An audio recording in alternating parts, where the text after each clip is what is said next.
gentlemen, we have got assembled here to realize the twofold objectives of celebrating the Teachers' Day. First, it is commemorating the birth anniversary of Dr. Sarvapalli Radhakrishnan, the prolific writer and statesman. And next is to reflect on the crucial role that teachers play in the holistic development of human lot and in the maintenance and sustenance of the socio-economic and cultural fabric of the community. Undoubtedly, teachers are the most responsible members of the society because their professional efforts affect the fate of the earth. Ladies and gentlemen, Department of Education took the initiative of organizing this one-day national seminar with the theme Innovative Teaching and Sustainability, Building Resilience Through Education. In fact, in an era marked by environmental challenges, social shifts and technological advancements, education stands as a pivotal force in fostering sustainability. Innovative teaching methods are not merely about adopting new technologies, but are crucial in shaping resilient individuals and communities capable of addressing and adapting to these challenges. By integrating sustainability into educational practices, we can build a foundation for a more resilient future. Innovative teaching methods can redefine how we understand and engage with sustainability. Traditional education often focuses on rote learning and standardized testing, which can stifle creativity and critical thinking. In contrast, innovative teaching emphasizes active learning, critical inquiry, and real-world problem solving. These methods can cultivate a deeper understanding of sustainability by connecting theoretical knowledge with practical applications. Sustainability is inherently interdisciplinary, encompassing economic, social justice, and much more. Innovative teaching often integrates multiple disciplines to provide a holistic understanding of sustainability. This day holds a special place as it allows us to reflect on the vital role of a teacher in shaping the lives of the students as the responsible citizens of a country. It's a day full of excitement, activities, special performances that are organized by the students, especially for their teachers, as a sign of respect and love everywhere throughout the world, highlighting the role of a teacher. Teachers radiate the sea of knowledge. They radiate the purity of life. They instill the values among the students. He is called the role model and what not. But the present role of a teacher is very challenging as we are living in a digital world where there is a threat that the teacher's place should not be replaced by a machine. So, it's a challenging role for a teacher to sustain his position at this dais, and he has to keep himself abreast with the latest developments of the world. So, I would love to listen from the dignitaries regarding the event and the role of teachers on this day. Department of Education, being the parent department, madam, I would like to highlight the contribution of our teachers, those who are called the teacher educators, in producing the effective teachers for our society. Our department is running B.Ed, M.Ed and M.A. education of 2 years, from 2022 again, we have started integrated B.Ed. of 3 years course, and we have not been left behind by applying for Integrated Teacher Education Program ITEP, which is in pipeline as per the recommendation of NEP 2020, and where this is the recommendation that all the educational institutions for teacher education program should start and they should run this ITEP program, and the target period is 2030. At the outset, congratulations to the Dean, Faculty of Education, Head Department of Education, all her colleagues sitting down, all students in the audience, all research scholars for organizing this very important event. That's Teachers' Day, which we commemorate every year on 5th of September. And again, happy Teachers' Day to all of us and to every one of you. I must say that after parents, it's teachers who are role models for our children, and one can imagine the role of teacher in any institution, in any department, what it is. It's the teacher who pushes, her students to be the best, and it's the teacher, teaching job is also not very easy because you have to update yourself, you have to update your skills, like Professor Siddiqui said, how what a teacher should be, how teacher should be innovative, and what type of methodology now in this era one has to use. So for a teacher also, she has or he has to update the knowledge, update the technology. So definitely a teacher has to be a very hard working teacher, and a very I must say a type of a teacher which is a role model to her students. See, this is very important, and every student has role models at school level, at college level, at university levels. And believe me, when you go through these capacity building programs as a teacher, even there you can have some role models you try to learn. So what I am saying is, I just want to say how important a teacher is in our life, and how important teachers sitting over here are important to the life of everyone sitting here.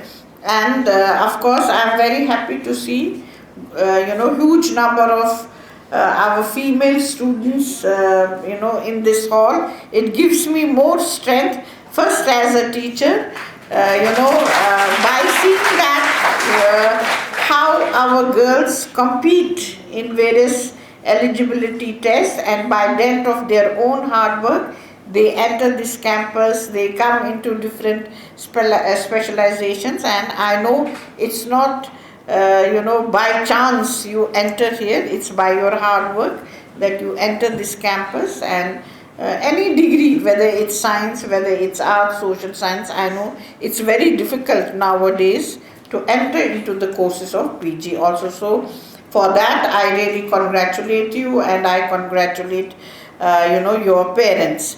About the Department of Education, it has had a very glorious past. I quoted few eminent educationists who have played their role not only in our own valley, but at national level, even at the international level.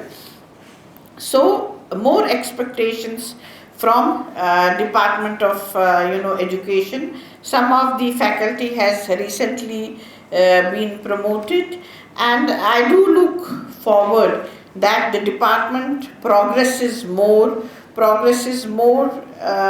into the activities which are student friendly, which are more oriented towards the students, and which makes the department more visible, not only at our own place, but even at the national level, because for us our institution should be first and then comes our own interest. It's for the institution that we are here at University of Kashmir, so institution comes first. As teachers we have to change ourselves now, शायद जब हम college में पढ़ते थे, we would love अगर teacher कोई हमें आके नोट्स देता था, then we would add on those notes, and at the time of examination try to prepare them and appear in the examination. But now times are so different, and even the national education policy has mentioned we have to change our pedagogy, we have to change our examination system. So things are coming up, a roadmap is being framed, and one by one things will come up, and you will see there'll be a major change in everything, whether it's examination, whether it's pedagogy, or whether it's curriculum, everything is being changed. So we as teachers, we have to be very much prepared for that, and so that at the right time we are able to apply our skills, apply our creativity, Dr. Saab bata rahe the, apply our knowledge, and see how best we can improve our on academic programs. Happy to know that around 30 PhD vivas have been conducted in Faculty of Education. This shows how the research program has also picked up, and I know from Education Department we have very intelligent students. तभी आप different setups में हो, कहीं पे हम secretariat में देखते हैं, कहीं स्कूल्स में देखते हैं, कॉलेजेस में देखते हैं. अभी a good number of our students from university have qualified PSC, so I really congratulate to the students, those who have qualified PSC. Our aim should be to improve our quality of teaching, our quality of research in the department as teachers and as students, because we know that teaching profession is a very sacred profession, and only thing that needed in it is hard work and passion. A teacher has only to supplement his mode of face-to-face teaching with quality measures like discussion session be encouraged among students, organize joyful activities including singing, playing, sketches, games, sports, etc. as regular activity of the school. Regular dialogues should be organized about all aspects of teaching, and teachers should be sharing in their approach and not blaming and defensive. It's very important. Usually we blame students. It is us to blame if students do not function properly. In order to develop emotional intelligence of school students, different committees, cleanliness, news fund, panchayat committee, debating club, writing club, we train under the supervision of teachers in each school. This will help in dealing with identity crisis of the adolescents. Reading exercises, early essay and writing competition should be arranged in each school for spontaneous nourishment of creativity among students. Practicals and experiments should necessarily be conducted in the school laboratories to understand the same science comprehensively, which has also been given due recognition by Deller's report 1996, which is actually the learning to do pillar for better learning outcomes. Conducting tutorials should be encouraged in education institutions. Continuous and competency evaluation should be encouraged by the teachers so that it lessens the burden of students during annual examinations. In higher classes, individual and group projects should be encouraged to foster creativity. encourage the use of library, internet and multimedia for explosion of knowledge. And what I actually want to say from this perspective is that teacher's role is not minimizing, it is maximizing if he takes his role properly. John Steiner 2000, a contemporary theorist, is of the opinion that creative process or ideas do not develop within individuals but in interaction among individuals within a socio-cultural context. Pupil and pupil-teacher interaction should be encouraged in the schools, colleges, universities so that inhibitions of creative students will fade away. This process will help them to be bold, to present their point of view in any kind of task confidently and vis-a-vis nourish the creative talents of the students. When teachers identify creative students in schools, there should be facility to read biographies of great men, celebrities and leaders from different walks of life like agriculture, medicine, science, art, literature, technology, etc. It will help them to understand that they are not much different from them and they can also discover an event. It will on the one hand help the students to identify with any of them and on the other hand they will develop confidence on divergent thinking ability.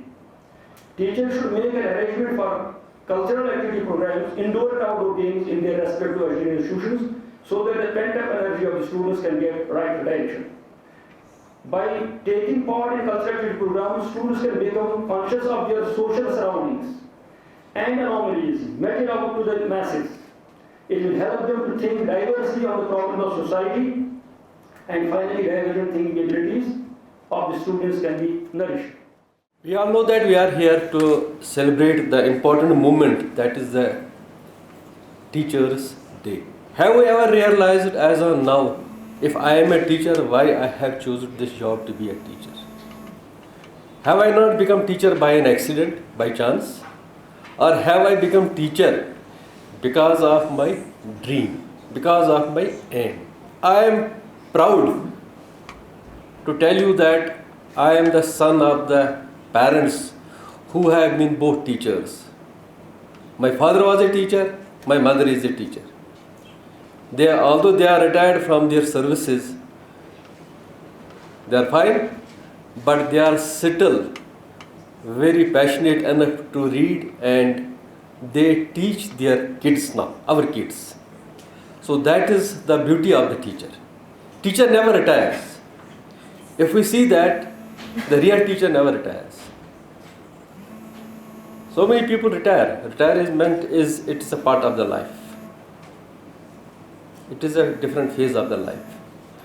But we start with a different thing, different aim. Although I am presently the registrar of the university, but believe me honestly, I first introduced myself as the teacher of the physics, then the registrar of the university. When I was a student of 11th class, I remember, I am from Bandipura, so I was reading in Boys Higher Secondary School, Bandipura. We had because this is the moment when you have to remember your teachers. That is a celebration. We had a teacher who was a lecturer teaching chemistry. I do remember his name was Khurshid sir. He was from Baramulla. I was a normal student and like other students I was having the non-medical subjects. So like today I had a dream to be an engineer because I was having the non-medical students and my parents also wanted me to be an engineer. To be honest with you, now decades have passed. As of now today at this moment, I remember that style of teaching to explain that phenomena. And immediately after that, I thought that I should also become the teacher like Khurshid sir. It is that greatness of that teacher, because of his style, because of his competence, I became the good. Maybe I became a teacher. I will not say word good. I became a teacher. So basically, the thing is that we are celebrating the Teachers' Day. That is fine. We always celebrate it. But we should also remember that what we have to do. If we want to be a teacher, now the days are gone, we have to try to be a very competent teacher. We have to respect our teachers. My Honorable Vice Chancellor is here.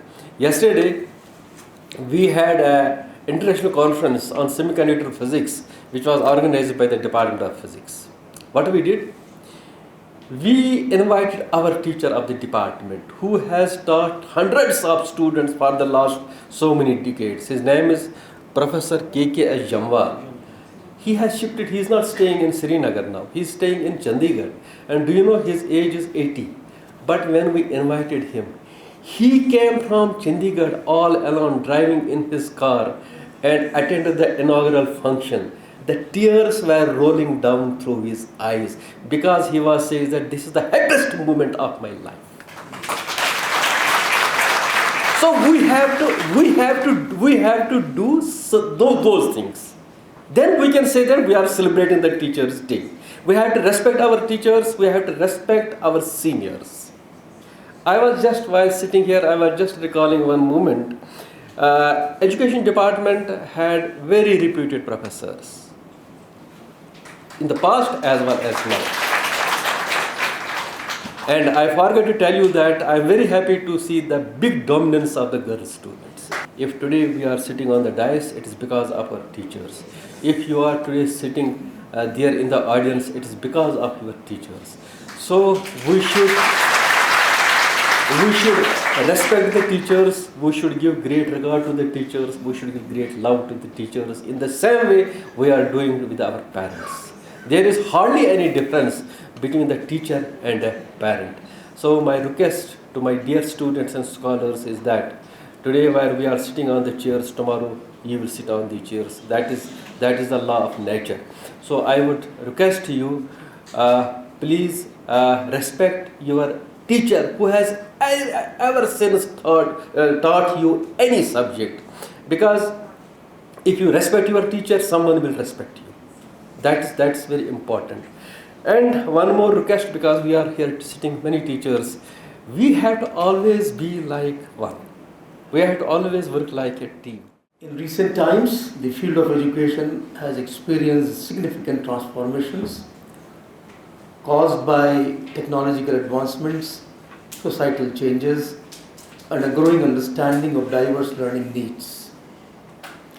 This dynamic landscape has encouraged educators to explore and adopt innovative teaching methods and techniques that go beyond traditional approaches. Innovations in education may be introduced at systems level, like application of CCE mentioned by Mahmood Saab just now, or program level, like the ITEP, or like the 4-year undergraduate program of the Delhi University, or BLEd program of the same university. Innovations may also be launched at classroom teaching level, like methods of teaching affecting only a part of the program. Innovative teaching methods don't always mean introducing the latest and greatest technology into the classroom. Instead, innovative teaching is the process of proactively introducing new teaching strategies and methods into the classroom. The purpose of introducing these new teaching strategies and methods is to improve academic outcomes and address the real problems to promote equitable learning. Innovative teaching starts with the growth mindset of the teacher. If he has that kind of mindset, then only he will innovate. Where he identifies room for improvement in his teaching, he invests his time in researching and thinking of better strategies to teach his students. He or she creates something new, adapts existing method. He takes risks. Whenever you go for innovations, you always take a chance. He may fail. He tries again. He iterates. And by doing so, in fact, he establishes a culture of innovation and creativity in the classroom that also inspires his students to do the same, to follow him. So by way of using innovative methods in the classroom, we not only improve teaching, we also inspire the students to follow suit in future. In order to create an environment of encouraging innovation, we have to understand the triad of creativity, innovation, and best practice. What is that right? Creativity is defined as the ability to generate and use insight. Creativity has elements of originality and imagination. It involves freedom to design, to invent and dream. To some extent, everyone is capable of being creative, all of us are. But most people do not exploit their full potential. Why? As they do not know the clear process of guiding the flow of creativity out of them. Innovation is the process of developing an idea into a creative action. This is the second stage. In order to develop innovations, we need to have an environment that encourages innovativeness among teachers and educators and even in administrators and among all the players in education. Then the best practice is an ongoing activity that had stood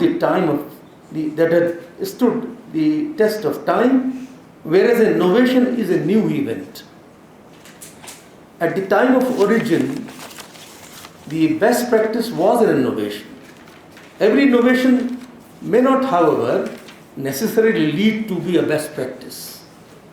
Once a best practice is identified, that it is established, its wider application should be encouraged by the administration. I would just mention some samples of the innovative teaching methods because the time is not sufficient to talk in detail about innovative methods. You can consult the literature for that. These innovative teaching methods often focus on students' engagement. It was being talked about students' engagement, which is more important. After all, students who are actively engaged in their learning are less likely to be absent from the class, mentally absent from the class, and more likely to succeed academically, and thus they improve in their learning outcomes in all corners of the class, I mean the weaker students as well as the average and faster students. Now these methods may be flip the classroom. In a flipped classroom, students review lecture material at home and work on projects and assignments inside the classroom. Students in the flipped classroom complete coursework typically sent home online as homework in the class. The flipped classroom provides a great space to peer-to-peer collaboration. Students can engage with one another to complete group practice, group projects, debates, etc. Teachers are not the center of the flipped classroom. Instead, teachers are more flexible, addressing personalized help and direction to students and student groups to complete their work. Likewise, personalized learning paths, project-based learning, inquiry-based learning, jigsaws. I would like to say something about jigsaw. Jigsaws are another active learning method. Most importantly, jigsaws introduce the opportunity for students to teach other students. It is said, while you teach, you learn. Explaining something to someone is often considered the best way to truly understand the concept. That is called the protégé effect. With jigsaws, students are divided into groups and given different pieces of information by the teacher. Students in each group are then asked to prepare that part of information so that they can deliver it to the rest of the members of the class.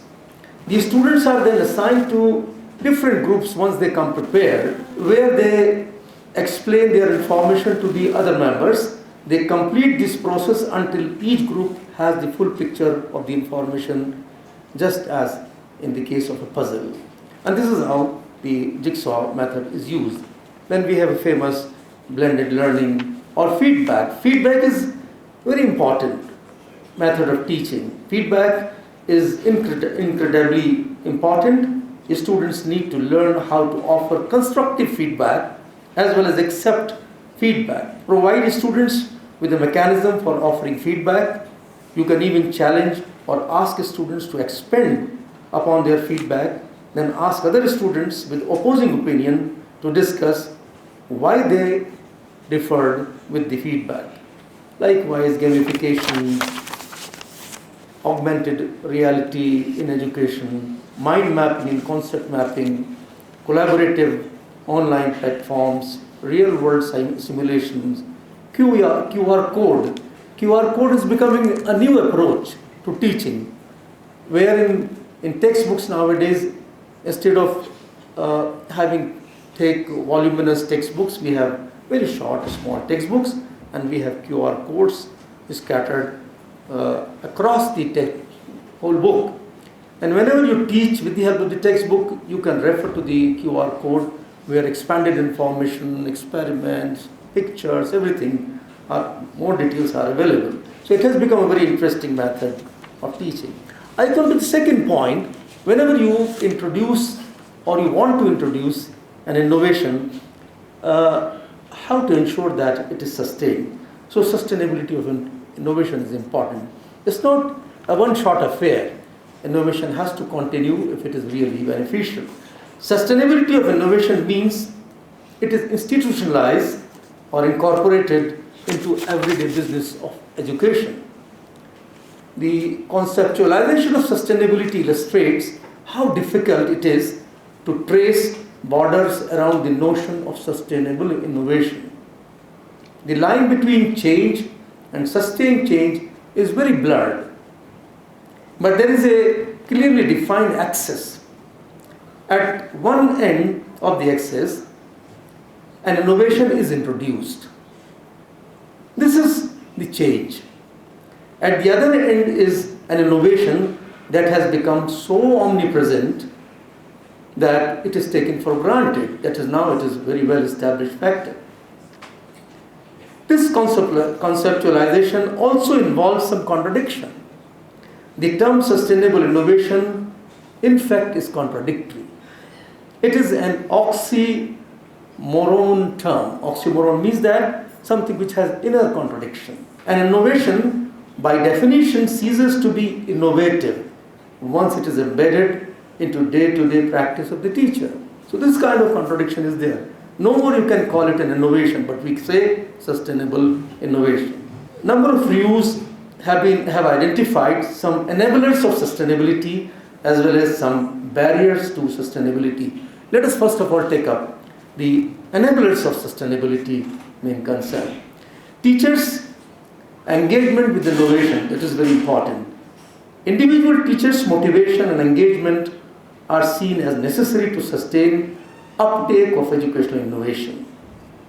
This is linked to the need to have evidence that the innovation has benefits for learners with associated documented success or evaluation, or to have the authority to implement vision that without giving any proof, because I am the Vice Chancellor, I am the Professor, I am the head, I want to implement this innovation, no need of any kind of proof, because I am convinced. Having time and logistical or technical support is more critical to continue teacher engagement than provision of grants or funds.